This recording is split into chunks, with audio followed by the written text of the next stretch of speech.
Welcome in our next class. तो इसके पूरे क्लास में आपको बता दिया गया था कि कक्षा की परिभाषा कि परमाणु में नाभिक के चारों ओर वह त्रिविमीय क्षेत्र जहाँ इलेक्ट्रॉन पाए जाने की संभावना या प्रायिकता सर्वाधिक रहती है कक्षक कहलाता है।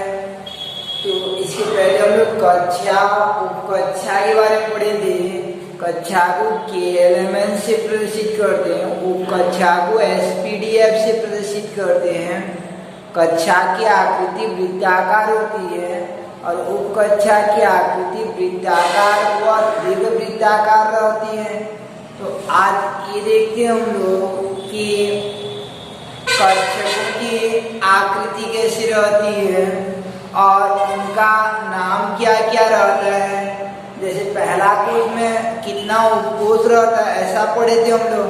तो आज पढ़ेंगे हम लोग कि पहला कोश में कितना उपकोश रहता है और उस उपकोश के अंदर कितना कक्षक पाए जाते हैं।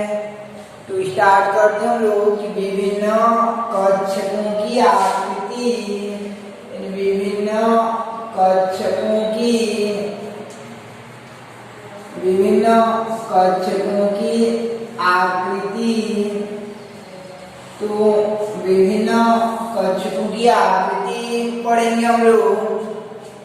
तो पहला देखते हैं हम लोग कि कोश नंबर यानी कोश के कोश में जो है के कोश में यानी कोश के में जो है आपका कितना उपकोश रहता है। यानी n बराबर 1 है, पहला कोश है n बराबर 1 है। तो आपको बता दिया गया था कि पहला कोश में मात्र एक ही उपकोश रहता है और उस उपकोश का नाम हो जाता है आपका, उस उपकोश का नाम रहता है। पहला कोश के अंतर्गत उपकोश का नाम रहता है एस उपकोश रहता है। उपकोश का नाम जो है एस उपकोश रहता है, जिसका आकृति वृत्ताकार बताया गया था। इसका आकृति वृत्ताकार बताया गया था। तो इसके अंदर जो है आप देखेंगे हम लोग कि ये पहला कोश में कितना उपकोश पाया जाता है और उस उपकोश के अंदर कितना कक्षक पाए जाते हैं। तो याद रखिए ना कि उपकोश में कोश में n बराबर 1 में एक ही उपकोश रहता है, इसे एस उपकोश कहते हैं। और इस एस उपकोश के अंदर कक्षक भी एक ही कक्षक रहता है, जिसे एस कक्षक कहते हैं। पहला कोश के अंदर जो है एक ही उपकोश रहता है और उसके अंदर एक ही कक्षक रहता है, जिसे एस कक्षक कहते हैं। यानी ऐसा है कि एक व्यक्ति उसका एक ही पुत्र है और फिर उसका भी एक ही पुत्र रहता है, पहले वाला का एक ही नाती रहता है, ऐसा टाइप का है। तो उसका पुत्र और नाती लगभग समान हो जाते हैं। जैसे किसी किसी पिक्चर में देखे रहोगे कि यानी हीरो और उसका बेटा डबल रोल रहते हैं, दोनों क्या हो जाएंगे, समान हो जाते हैं। तो ऐसे जो है उपकोश का नाम भी ऐसे रहता है और कक्षक का नाम भी ऐसे रहता है। और इस कक्षक की आकृति बनती है आपका वृत्ताकार रहती है। नाभिक के चारों ये एस कक्षक जब बनेगा तो ये वृत्तीय क्षेत्र में इलेक्ट्रॉन घनत्व का मान सर्वाधिक रहता है। तो इस वृत्तीय क्षेत्र को यानी वृत्ताकार क्षेत्र को एस कक्षक कहा जाता है। तो आकृति हो जाता है इसका वृत्ताकार हो जाता है। इस प्रकार ये पहला कोश में आपका पहला कोश में एक ही उपकोश रहता है, उसके अंदर एक ही कक्षक रहता है, जिसे एस कक्षक कहते हैं। अब देखते हैं हम लोग दूसरा कोश में ये था आपका n बराबर 1 के लिए। अब n बराबर 2 के लिए देखेंगे दूसरा कोश में। तो दूसरा कोश में आपका कोश नंबर 2 में यानी के एल कोश में अर्थात n बराबर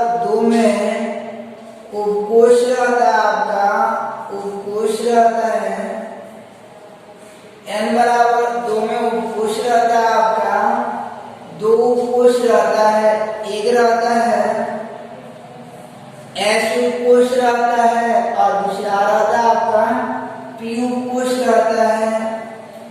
यानी उपकोश दो प्रकार का रहता है, एस उपकोश और पी उपकोश। अब कक्षक जो है, यानी कक्षक इसमें चार कक्षक हो जाते हैं। एस का एक कक्षक मिलता है, एस का एक कक्षक मिलता है और बी का जो है तीन कक्षक मिलता है। इसको ऐसा बना रहा हूं कि दूसरा कोश में दो कोश रहता है, एस व पी कोश रहता है, एस व पी कोश रहता है और कक्षक जो है दूसरा कोश में चार कक्षक हो जाते हैं। याद रखिए ना, दो कोश है, एक व्यक्ति उसके दो बेटे हैं ऐसा है, और पहला बेटा का एक ही बेटा रहता है जिसे ऐसी कहा जाता है, और दूसरा का तीन रहते हैं। दूसरा उपकोश पी उपकोश के तीन कक्षक पी एक्स पी वाई और पी जेड तीन कक्षक रहता है। पी एक्स पी वाई और पी जेड तीन कक्षक हो जाता है। दूसरा कोश में आपका n बराबर दो में कितना उपकोश हो जाता है, दो उपकोश एस और पी। एस के एक ही कक्षक रहता है, एस का एक ही कक्षक रहता है, इसे एस कक्षक ही कहते हैं। और दूसरा पी के तीन कक्षक रहते हैं जिन्हें पी एक्स पी वाई और पी जेड कहा जाता है।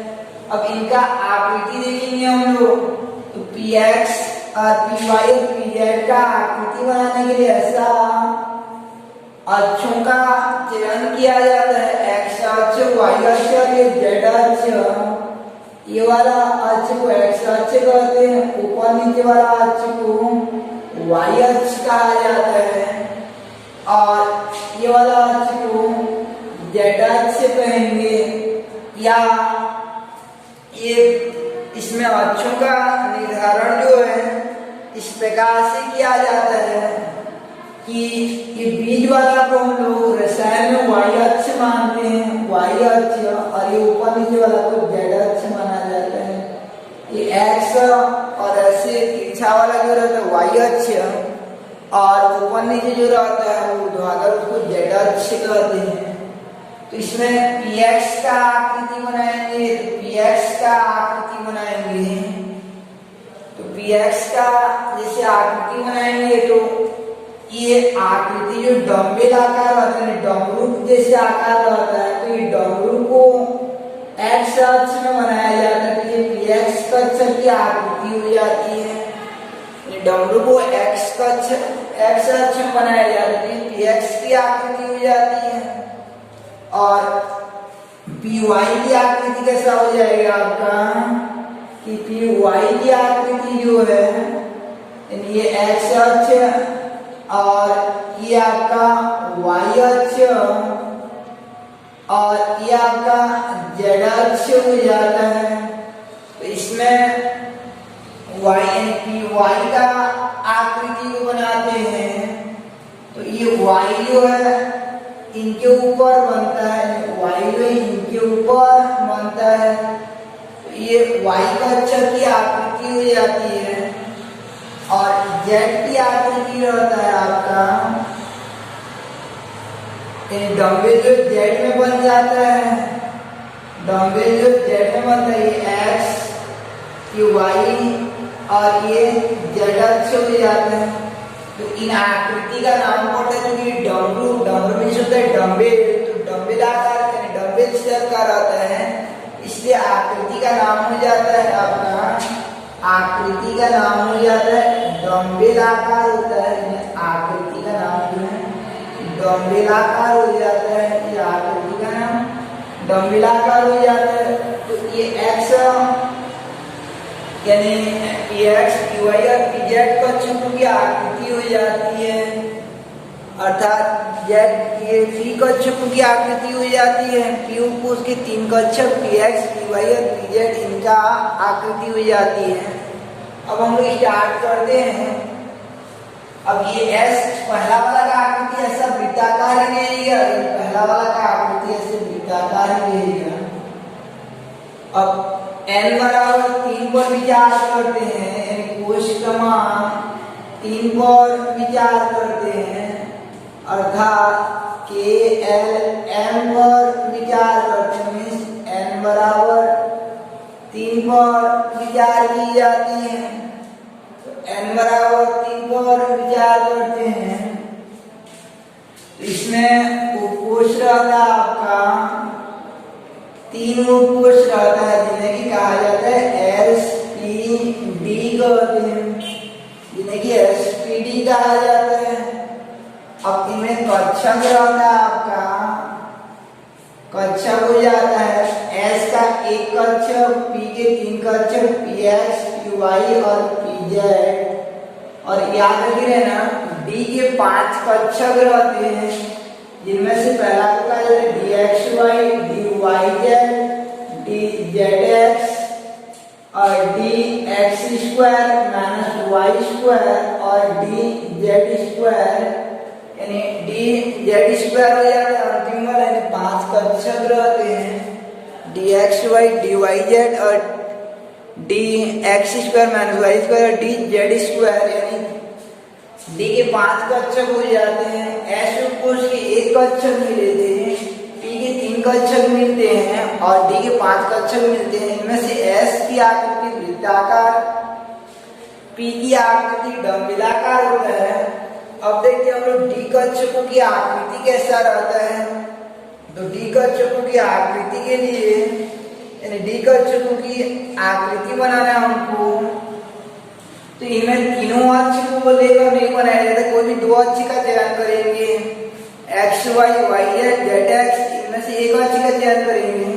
तो याद रखिए ना कि यहाँ पे जो नाम रहता है उन्हीं 2 अक्ष का चयन किया जाता है, जो नाम रहता है उन्हीं 2 अक्षों का चयन किया जाता है।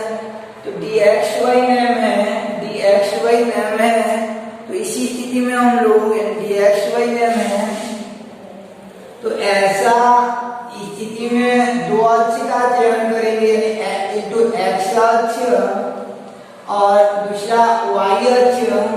इसमें किसी को भी एक्स और किसी को भी वाई मान करते, इसमें किसी प्रकार की बाध्यता या अनिवार्यता नहीं होती है।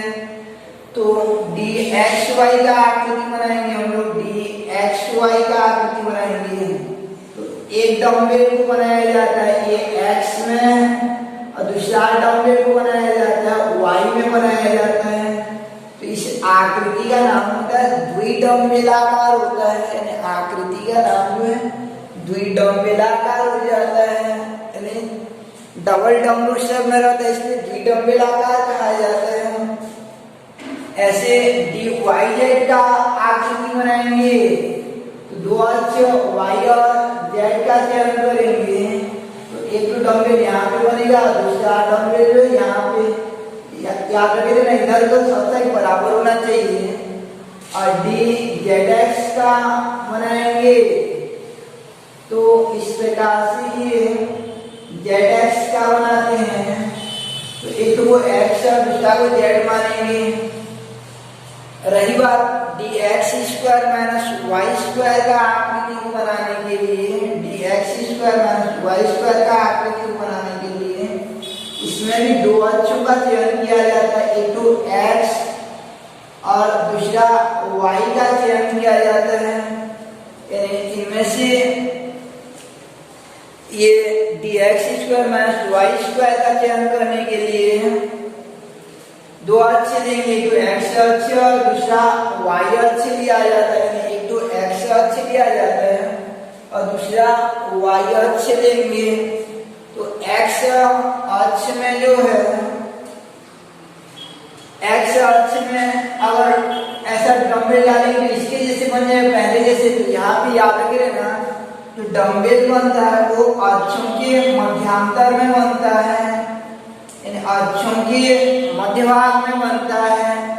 तो एक तो जो है इनके मध्य में बनता है और दूसरा डम्बेल इनके मध्य बनता है, तो ये आपका D X square minus Y square का शेप हो जाता है।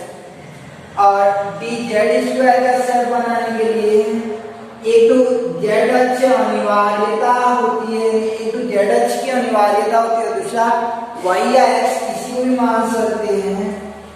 तो इसका आकृति बनाने के लिए क्या करते हैं कि ये जेड में एक तो डम्बेल बना दिया जाता है, जेड में एक तो डम्बेल बना दिया जाता है, जेड में एक तो डम्बेल शेप बना देते हैं। और दूसरा कि इसमें दूसरा अक्ष में एक तो ऐसा रिंग पाया जाता है, ऐसा एक तो रिंग क्षेत्र बनाते हैं जहाँ पे इलेक्ट्रॉन के पाए जाने की संभावना शून्य होती है। तो उस क्षेत्र को नोडल तल भी कहा जाता है, यानी बाद में पढ़ेंगे नोडल तल। तो एक ऐसा बिंदु जहाँ पे इलेक्ट्रॉन के पाए जाने की संभावना शून्य होती है, नोडल बिंदु कहलाता है, नोडल पॉइंट कहलाता है। तो ऐसा एक रिंग पाया जाता है, तो ये डी जेड स्क्वायर का शेयर हो जाता है। इनका आकृति का नाम हो जाता है, आकृति का नाम जो है, ये आकृति का नाम द्विडम्बेलाकार होता है, द्विडम्बेलाकार हो जाता है, आकृति का नाम द्विडम्बेलाकार हो जाता है। तो ये था आपका डी कक्षकों की आकृति। अब हम लोग चौथा कोष पर विचार करते हैं, कोष नंबर 4 पर विचार करेंगे।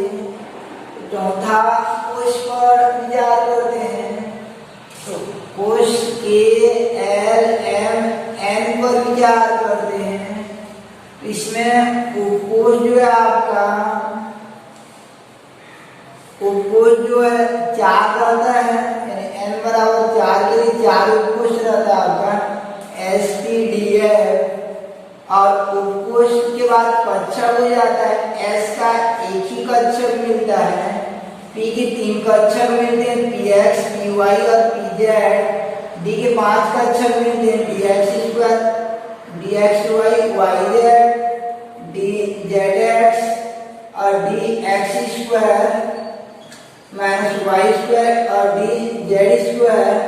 और याद रखना एफ के जो 7 कक्षक मिलते हैं, जिनका नाम अभी इस 11वीं पुस्तक में उल्लेखित नहीं है और अभी तक जो चर्चित नहीं हुआ है सिलेबस में। तो केवल ये जानते रहना आप लोग कि एफ के 7 कक्षक पाए जाते हैं, उनका आकृति का नाम और उनका चित्र नहीं बनाना है।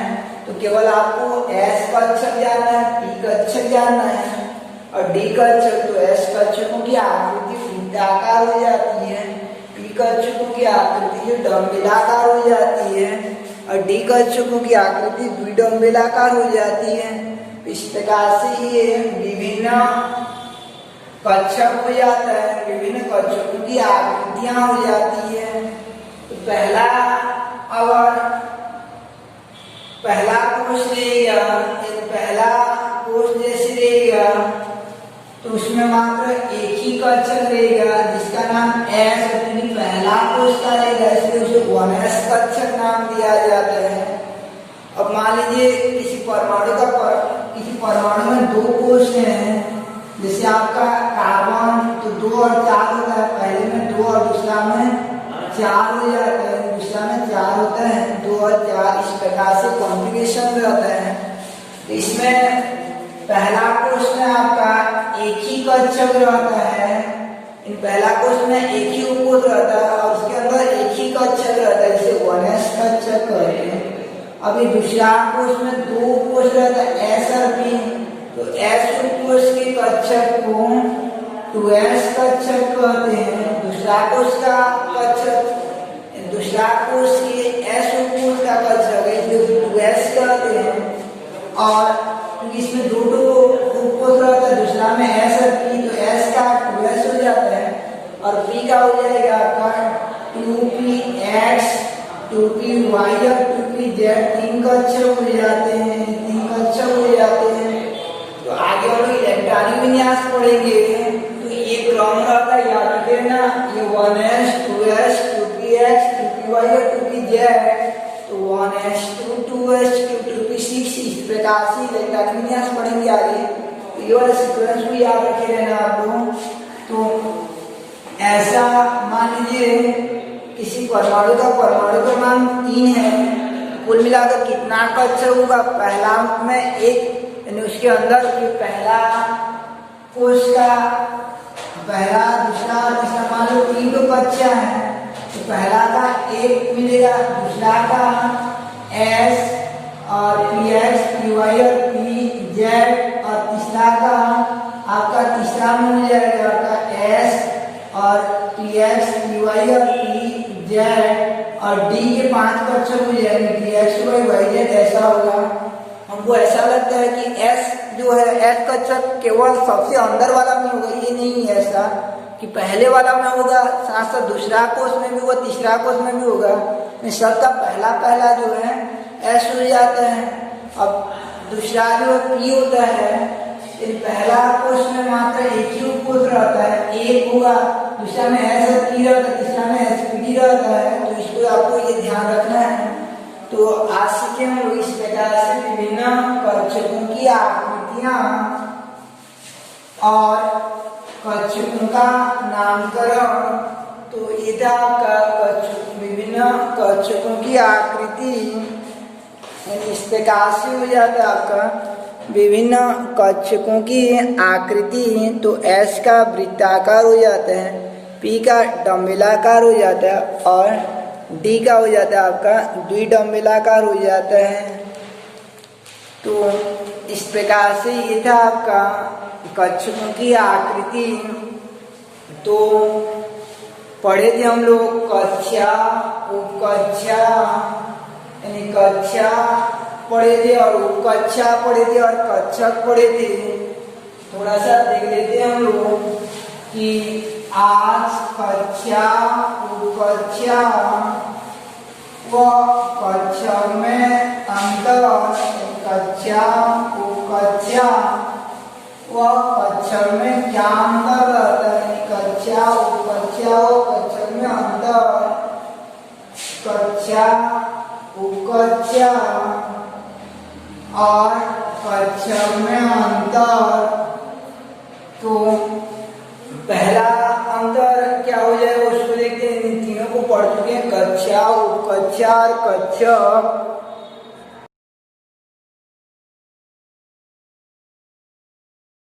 तो इस प्रकार विभिन्न कक्षकों की आकृति के निर्धारण के उपरांत देखते हम लोग कक्षा, उपकक्षा व कक्षक में अंतर, कक्षा, उपकक्षा व कक्षक में अंतर, इन तीनों में क्या अंतर रहता है? कक्षा, उपकक्षा व कक्षक में डिफरेंस क्या रहता है?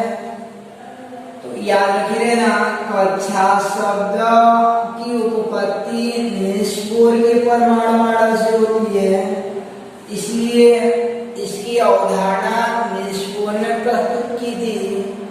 जबकि उपकक्षा शब्द जो है समरफील्ड के एटॉमिक थ्योरी से मिलती है। उपकक्षा शब्द समरफील्ड के परमाणु मॉडल से मिलती है और ये कक्षक शब्द जो है क्वांटम यांत्रिकी अवधारणा या श्रोडिंगर समीकरण से प्राप्त होती है। क्वांटम यांत्रिकी अवधारणा से प्राप्त होती है। पहला डिफरेंस हो जाते हैं। दूसरा अंतर कि कक्षा को के एलिमेंट से प्रदर्शित करते हैं, उपकक्षा को SPDF से, उपकक्षा को SPDF से और कक्षकों को प्रदर्शित किया जाता है आपका S, PX, PY, PZ और DXY, YZ और DZS इनसे प्रदर्शित करते हैं।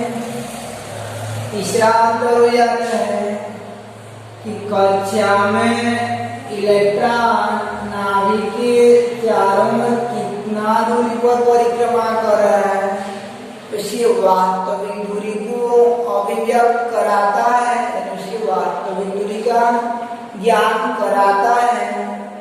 तो इसमें इलेक्ट्रॉन का नाभिक से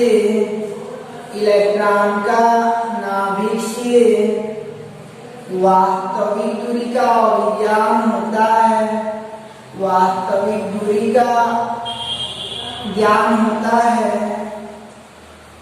अभिज्ञान होता है। जबकि कक्षा में जो है कभी इलेक्ट्रॉन दूर चला जाता है, कभी पास आ जाता है, उसमें निश्चित जो है पता नहीं चलता है कि कितना दूरी पर है। तो इसमें इलेक्ट्रॉन का नाभिक से वास्तविक दूरी का अभिज्ञान नहीं होता है। और कक्षक जो है ये त्रिविमीय क्षेत्र है नाभिक के चारों, तो वहां पे इलेक्ट्रॉन हो सकता अथवा नहीं, वह यानी निश्चित नहीं रहता है। इसलिए इसमें भी पता नहीं चलता है कि इलेक्ट्रॉन जो है नाभिक से वास्तव में कितना दूरी पर है, क्योंकि वो पाए जाने की संभावना उस क्षेत्र में हो सकता है, उस क्षेत्र में उसे पाए जाने की प्रोबेबिलिटी जो सर्वाधिक रहती है, प्रायिकता सर्वाधिक रहता है। चौथा अंतर हो जाता है कि कक्षा इलेक्ट्रॉन के परिक्रमा का द्विविमीय पथ को अभिव्यक्त करता है, यानी इलेक्ट्रॉन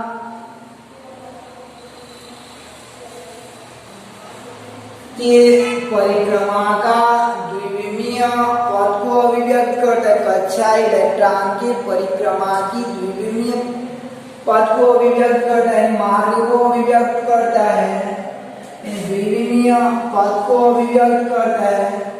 जबकि कक्षा जो है वह वृत्ताकार भी होती है और दीर्घवृत्ताकार, दीर्घवृत्त बने तो त्रिविमीय हो जाता है। तो जबकि कक्षा जो है त्रिविमीय पथ को अभिव्यक्त करता है, और वो कक्षा भी एक त्रिविमीय क्षेत्र है जहाँ इलेक्ट्रॉन के पाए जाने की संभावना सर्वाधिक रहती है। तो ये कक्षा भी त्रिविमीय क्षेत्र को अभिव्यक्त करता है। यह आपका चौथा अंतर हो जाएगा कि द्विविमीय मार्ग को अभिव्यक्त करता है आपका कक्षा, और उपकक्षा त्रिविमीय मार्ग को, और कक्षक जो वो भी त्रिविमीय मार्ग को अभिव्यक्त करता है। उसके बाद अगला अंतर देखते हैं हम लोग कक्षा उपकक्षा व कक्षक में अंतर में है कि कक्षा यानी किसी कक्षा में अधिकतम इलेक्ट्रॉनों की संख्या, किसी कक्षा में अधिकतम इलेक्ट्रॉनों की संख्या 2n² होती है, जहाँ n जो है वो कक्षा क्रमांक रहता है 1 2 3 4, यानी अधिकतम इलेक्ट्रॉनों की संख्या 2n² होती है। जैसे पहला कोष में हम लोग देखेंगे 2 × 1 का वर्ग, यानी 2 × 1 मीन्स 2 हो जाएगा। तो पहला कोष में आपका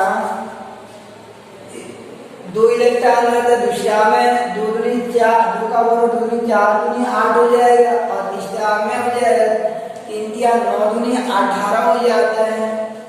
और ये उपकक्षा जो है, उपकक्षा जो है वह उसमें इलेक्ट्रॉनों की मैक्सिमम संख्या 2 × 12 + 1 होती है। जहाँ आगे पढ़ेंगे हम लोग L क्या है, तो L के बाद में आगे पढ़ेंगे, तो अभी इसको याद कर ले रहे हैं। 2 × 12 + 1 होती है। और किसी कक्षा में अधिकतम इलेक्ट्रॉनों की संख्या केवल 2 होती है, ओनली 2 होती है।